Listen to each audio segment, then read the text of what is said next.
No. Oh, thanks. So the question was, did Bukhari write them down and throw them out, or did he burn other people's writings of these hadith? And that's not what happened. He would go and he would basically see whether or not he should include it in his work. Now, you do have certain people who record hadith who say that their purpose was just to record the hadith. They didn't care how accurate it was, they were just recording everything. And in contrast to that, you have someone like Bukhari who said, I wanted to make sure this came from Muhammad's lips. So that is important to Muslims. Was it vetted for accuracy?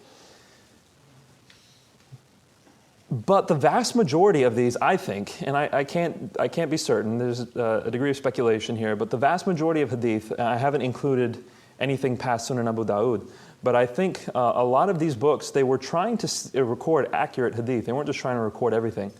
Now, it would be unfair to anachronistically think that they had, in that time, quite the same level of understanding we did of historical specificity.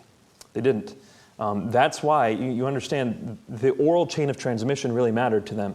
Because it wasn't written, they had to go to a trustworthy person, and they had to get that from a trustworthy person. So it really did matter to them. They had a different understanding of historical accuracy. It was much more oral than ours.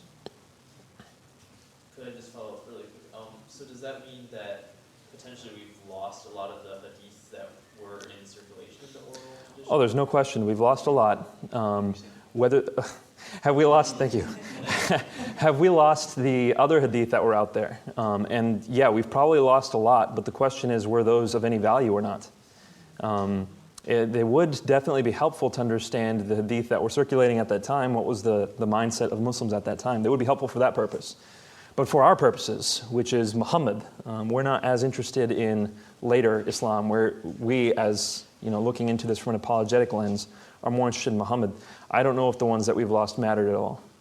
A lot of the other works, though, that we see here record those hadith. So it's not like Imam Bukhari has the most and everyone else just has what he has. A lot of the other hadith are found in these other works. You will find that many Muslims don't trust anything but Sahih Bukhari and Sahih Muslim. They just think that the rest is completely untrustworthy and these two are the only trustworthy ones. So they have a very black and white approach. That's just the result of being a lay Muslim who hasn't looked into these things. Most scholars quote from all kinds of sources. I saw another hand.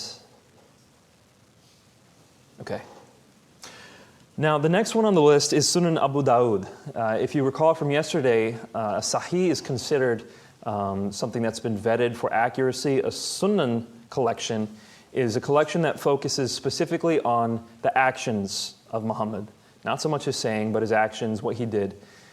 So the Sunan, that doesn't go to say, though, that it's not focused on accuracy. Abu Dawud is considered a very accurate collection among Sunni Muslims as well. In fact, there is a collection of books called the Sihah Sitta, the 6 Sahih works. And these 3 are the top 3 among them, Bukhari, Muslim, and Sunan Abu Dawud. So Sunni Muslims pretty much officially recognize these 3 books to be the most accurate. They give a lot more weight to the first 2, and they give the most weight to Bukhari.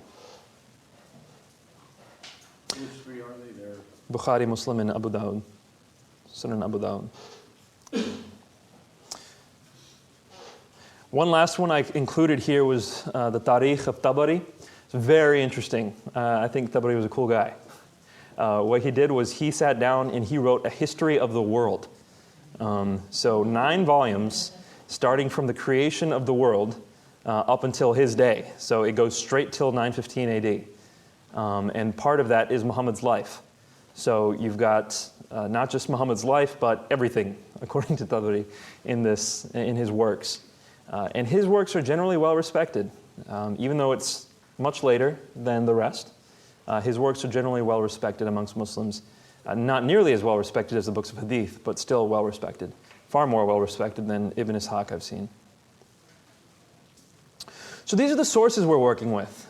This is, as far as dating is concerned, this is what we've got. This is as early as it gets, and as trustworthy as it gets from Muslim eyes. And so you have to kind of take your pick. How are you going to approach this? Are you going to approach this from a Muslim perspective? If you are, you'll be focusing on Bukhari, Muslim, and Abu Dawud.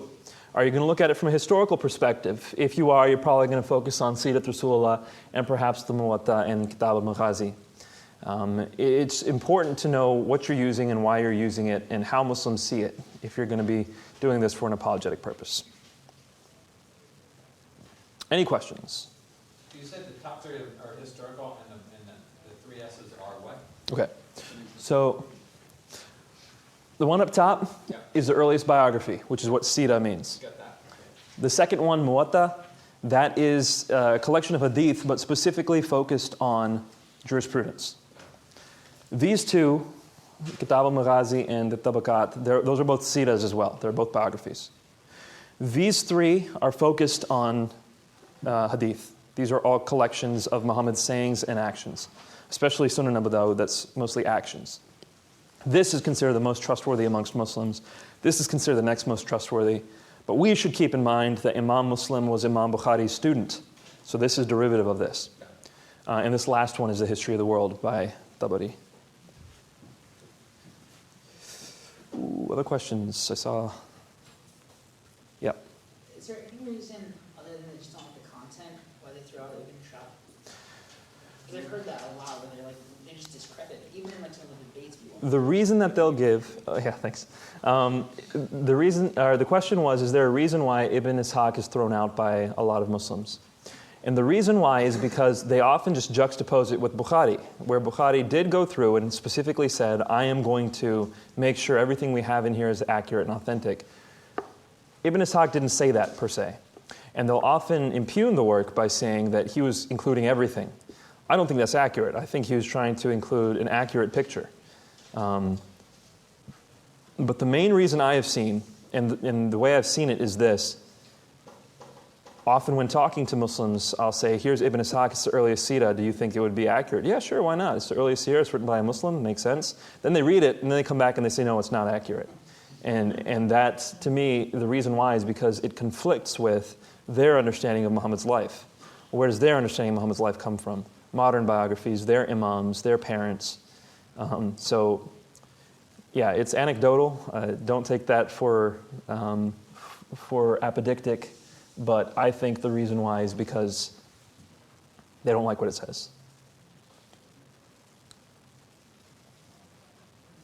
Any other questions? Okay, so what we've done is we've taken a look at the historical approaches, the approaches to the historical studies of early Islam. And we've now looked at the sources on Muhammad's life as well as the history of early Islam. That brings us to a point where we have to ask ourselves, how do we go about this? What do we learn?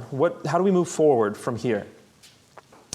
And what I want to point out before we move forward is that the historical studies by people like Schacht, like Goldzer, have shown that the hadith are extremely problematic. They contradict each other. They come from agendas. They come from purposes. People in specific schools have their own agendas for writing certain hadith and fabricating them. And we really cannot get to a historical kernel of truth if we rigorously analyze the sources. It's very difficult. What we would have to do is something more like a general understanding. Look, people generally conceded this, and people generally conceded that. Therefore, it's quite likely that this is true. But even that kind of conclusion is relatively problematic. We can only have so much certainty about Muhammad's life. But if we are going to engage with Muslims on Muhammad and on his life, then we have to look at the testimony of the Sirah. We have to look at the testimony of the Hadith and see what it says.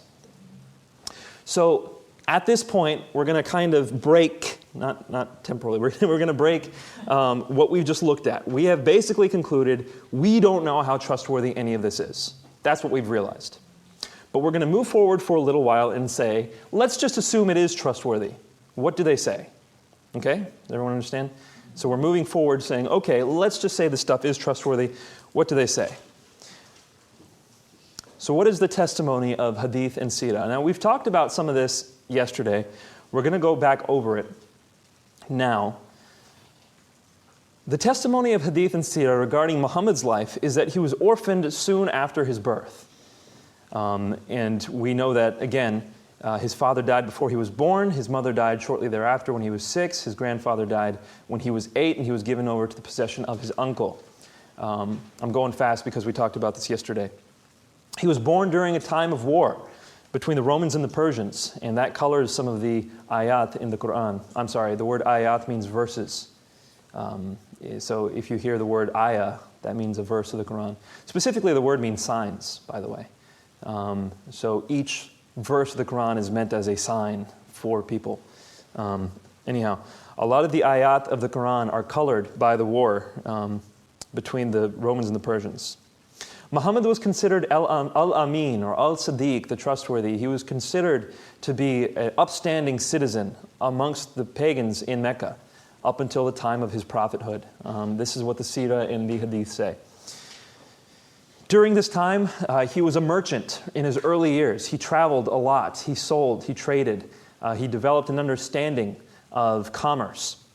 And we see that reflected, very, very detailed reflections on commerce and on trade in the Quran, in the Hadith. So the Hadith and the Sirah corroborate this, that Muhammad actually had a lot of experience with trade and with commerce.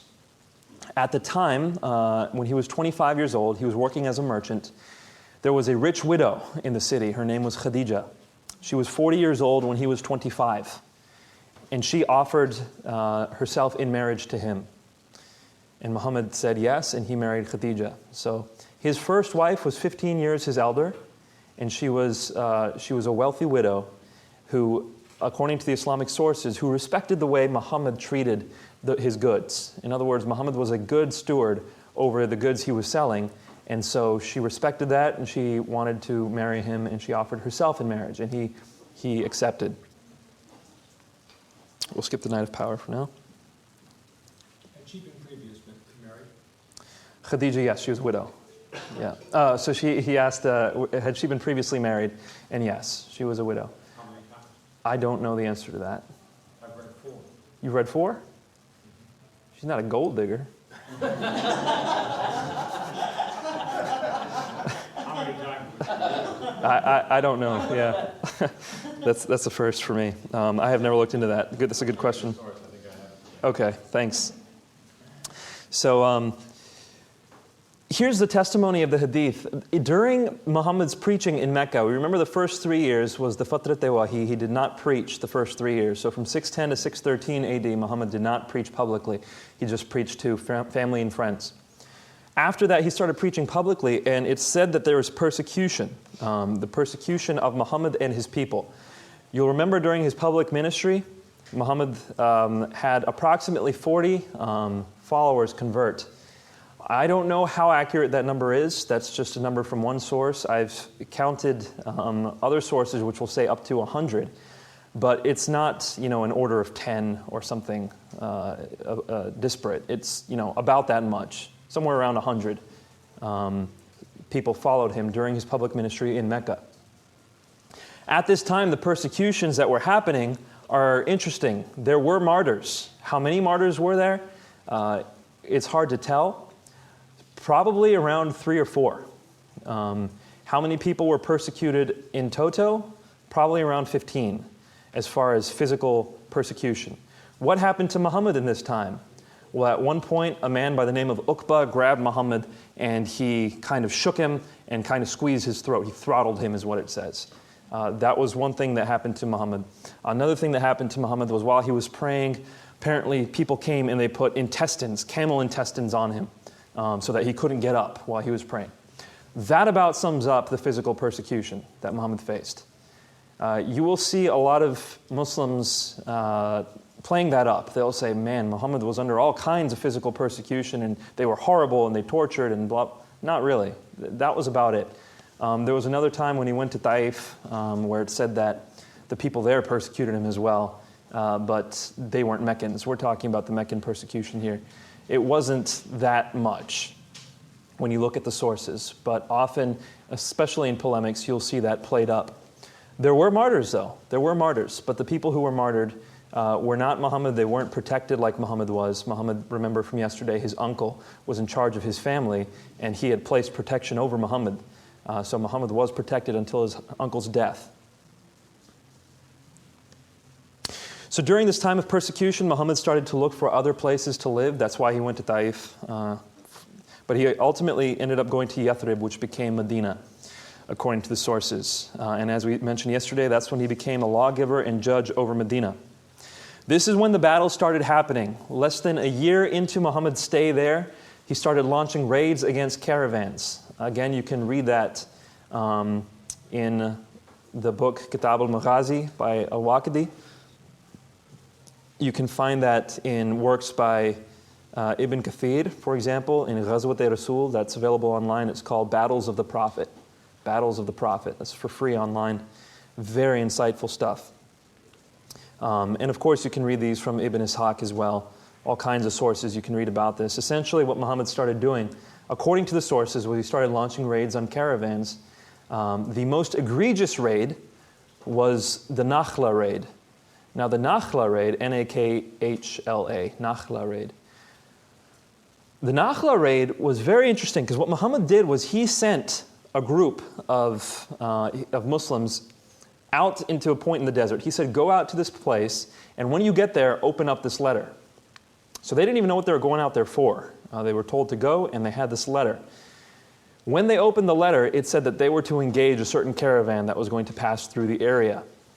Well, it turns out that that time was the holy month, and there was basically a ceasefire during that time. No one was able to fight. No one was allowed to fight. This was understood amongst Arabs. No one should fight during this time. It would be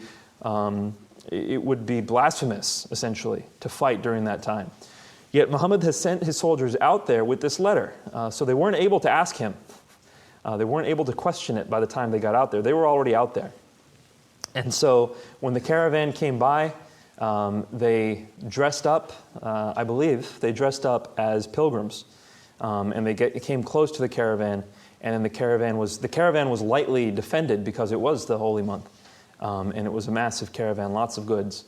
And they attacked that caravan, they plundered, they killed, and they took the stuff back to Medina. So that was the most egregious of the raids. It was after that point that we see the Meccans sending large groups to defend their caravans. And the next caravan that came, that Muhammad tried to attack, was well defended. And that's what led to the Battle of Badr.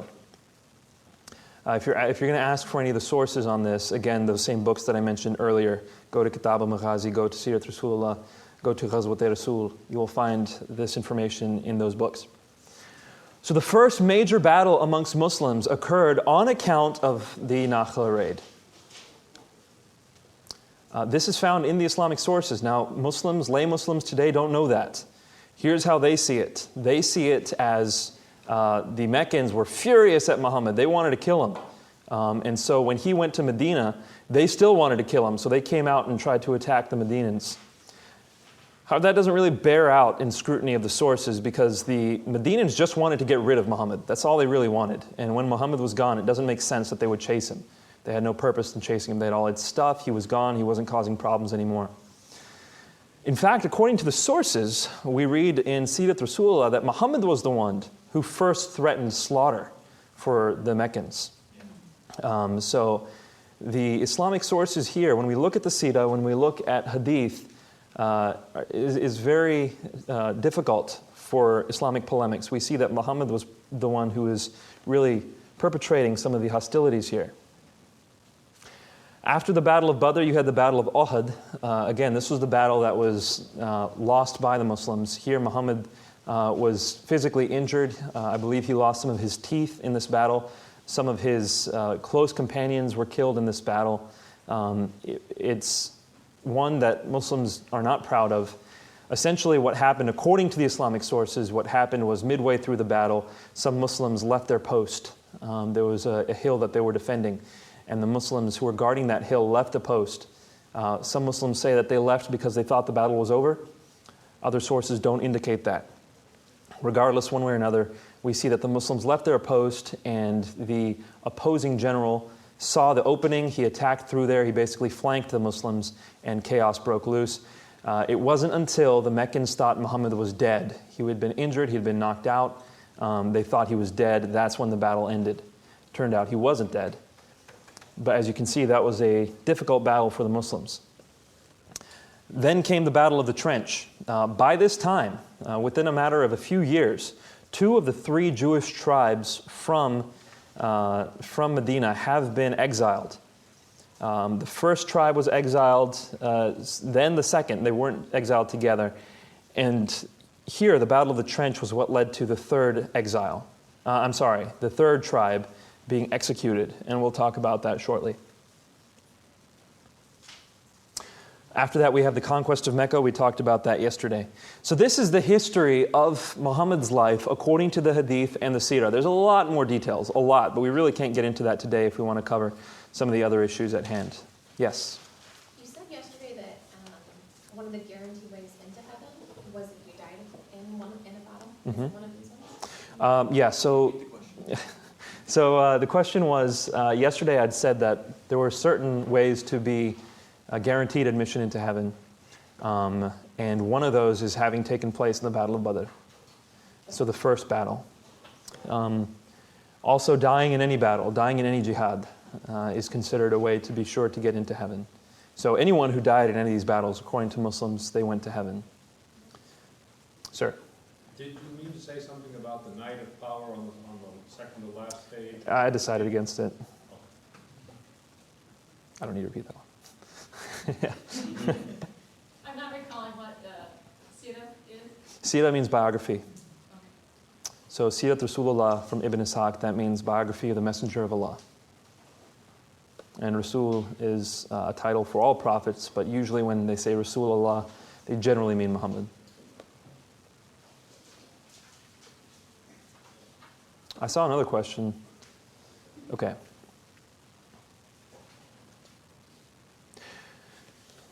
So the sources here, when we talk about Muhammad's life then, they give us insight into a lot. Now there are many positive things here in Muhammad's life. For example, he would cause he would get a lot of the zakat to go to orphans and to widows. Again, these are the mandatory alms that Muslims had to pay. He would give a lot of that to the orphans and to the widows and to the wayfarers. And so there was some good there. We had the conquest of Mecca where we had a lot of mercy shown. So there was some good there as well. But there's also a lot of bad stuff here and some stuff that's ugly. So we're going to take a look at the good, the bad, and the ugly here. So Muhammad was dedicated to social reform to certain extents. It was a common practice in Arabia to kill children as soon as they were born, usually girls, but also boys. Some of that could have been for ritual purposes. We can't say for sure. But there was definitely some economic incentive there. It was difficult to raise daughters in those times. There would be a burden on the fathers. And so sometimes poor fathers, instead of taking care of their daughters, would have, I guess you could call them post-birth abortions. They would kill their daughters after they were born. They'd bury them in the sand. Muhammad came and he ended that practice. So a good thing for him to do. Now Muslims will often say that this is female infanticide. It actually happened with boys too. So he ended it for women and for men, or boys and girls. Also, as I said, he helped widows and orphans. This is probably because he was passed around as an orphan when he was young, and he probably saw firsthand the injustices that were perpetrated against orphans. Whether that was the reason or not, it was a good thing that he started helping orphans out after that point. As well as widows. He was able to secure them certain rights that they didn't have. You will often hear statements like Muhammad was a champion for women's rights. He gave women rights when they had none. That is an exaggeration. There were a lot of rights accorded to women around Arabia that were actually taken away when the Islamic Empire took over. For example, there were some places in Arabia where women were basically the matriarchs of families. They were the ones in charge. There were certain parts of Arabia where lineage was traced in a matrilinear form. So a mother's child, you were considered your mother's child, and that mother's child, etc. It would go up through the women. Certain places allowed divorce by women a lot more easily than in Islam. In Islam, if you're going to be divorced as a woman, you have to get a fatwa. You have to get a judgment from someone saying you can be divorced. A man can divorce his wife just by saying the word talaq 3 times. which means divorce. So if you say talaq, talaq, talaq, you have divorced your wife. Woman can't do that. She has to go to a jurist. Whether that traces back to Muhammad's time, I'm not sure.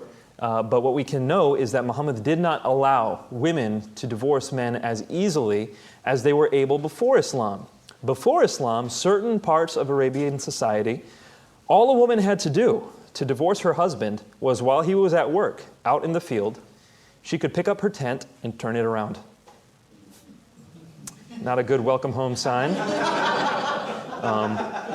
But the man would be forced to leave at that point, and not just leave there, he'd have to leave the whole tribe, and guess what? He didn't get any of his belongings, he didn't get any of his kids. Can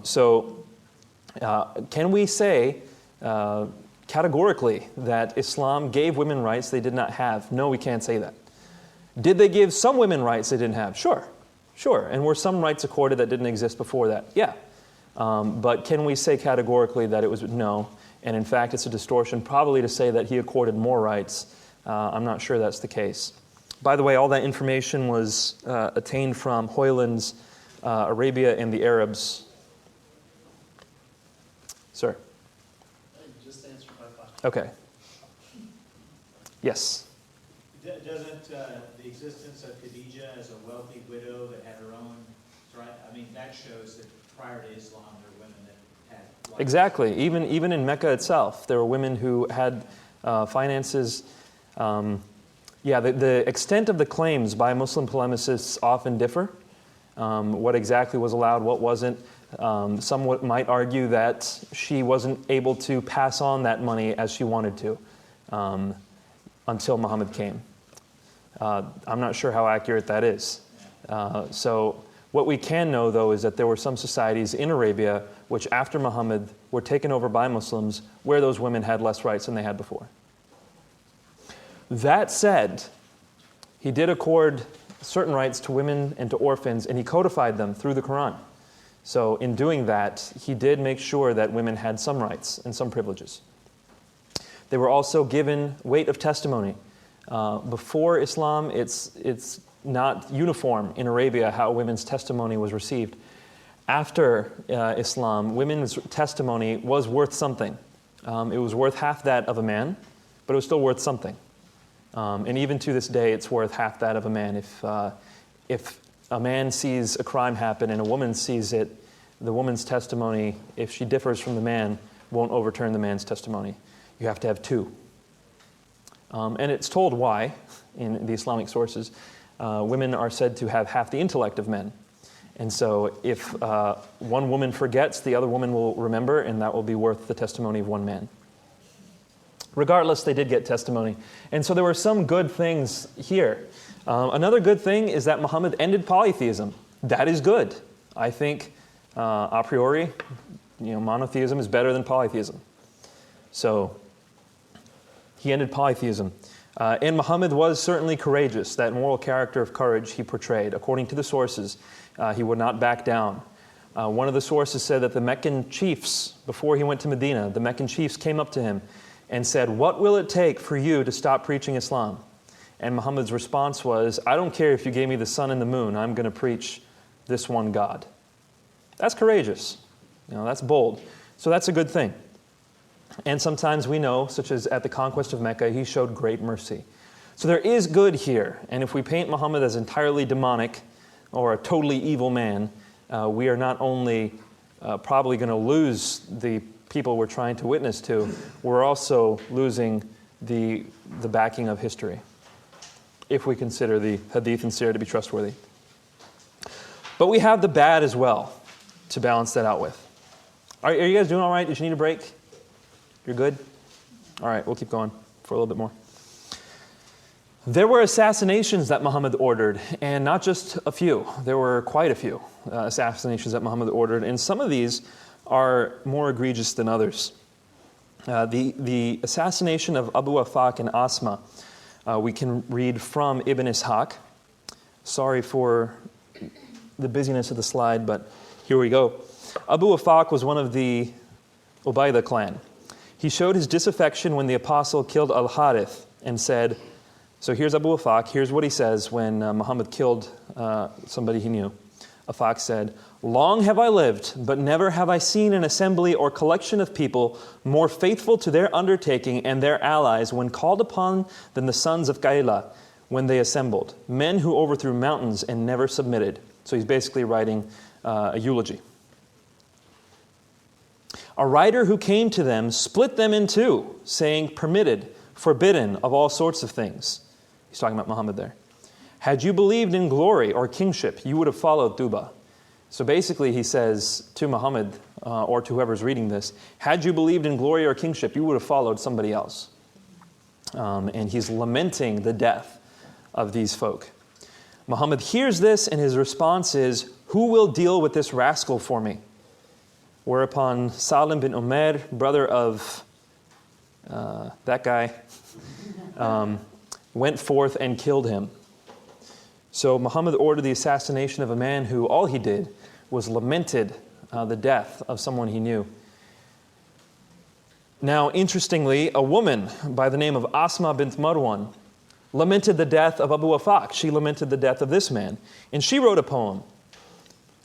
And when Muhammad heard that poem, he said, "Who will rid me of Marwan's daughter?" Omer, who was with him, heard him, and that very night he went to her house and killed her. In the morning he came to the apostle and told him what he had done, and Muhammad said, "You have helped God and his apostle, O Omer." When he asked if he would have to bear any evil consequences, the apostle said, "2 goats won't butt their heads about her." So Omer went back to his people. In other words, Muhammad says, it doesn't matter that you killed her. Nothing cares about her. No one cares about her. And the reason why, we've learned from other stories, the reason why Omer was so worried was because she was a mother of 5 children, and he killed her. So he was dealing with some psychological difficulty there, and Muhammad gave him a little bit of comfort by saying no one cares about her.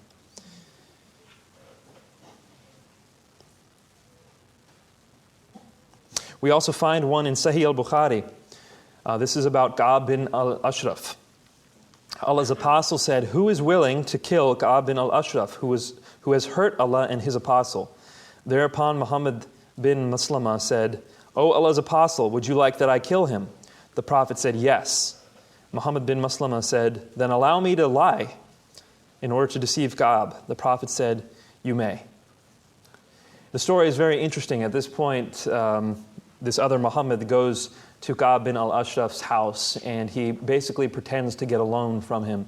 And as his deposit for the loan, he says he'll bring some weaponry, some of his armory as a deposit. And Ka'ab bin al-Ashraf agrees. The next day, he comes back with his weapons, and instead of using them as a deposit, he uses them to kill him. So that was what the lie was, and Muhammad allowed it in order for the assassination. This is not good when it comes to understanding who Muhammad was. There's a lot more. There are a lot more of these. For example, in this list we have Kinana. Kinana was the treasurer of Khaybar. He was the one who was in charge of the money there. And when they overtook Khaybar, Khaybar was a city of Jews that lived north of Medina. And one of the exiled tribes of Medina partially went there to continue living. Kinana was the treasurer there. When they overtook the city, and by the way, the men at the time were not armed.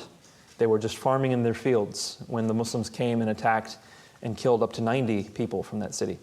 Kinana was a treasurer, and he was given over to torture. They asked him where the money was, and he would not say. And so what they did was they lit a fire on his chest. They kindled a fire right there on his chest, and they tortured him to try to get him to tell them where the money was. And they did not say, or he did not say, and so then they beheaded him. So that's the story of Kinana, and there's many of these stories here. When it comes to Muhammad's life then, assassinations are problematic. We get this from the Sirah, and this last one about Ka'ab bin al-Ashraf, that was in Sahih Bukhari. So Muslims will often throw out the story of Asma bint Marwan and of Abu Afaq, but they can't do that with Ka'ab bin al-Ashraf because it's in Bukhari. So they'll try to find ways around it. I talked briefly about the Jews as well. This is another point of difficulty about Muhammad's life. After Muhammad had expelled the 2 tribes of Jews, we were left with Banu Qaynuqa. Banu Qurayza, the Qurayza Jews, in Medina. This was the last tribe that was there, and they have seen Muhammad exile one tribe after another of Jews. They know they're next, and they're worried.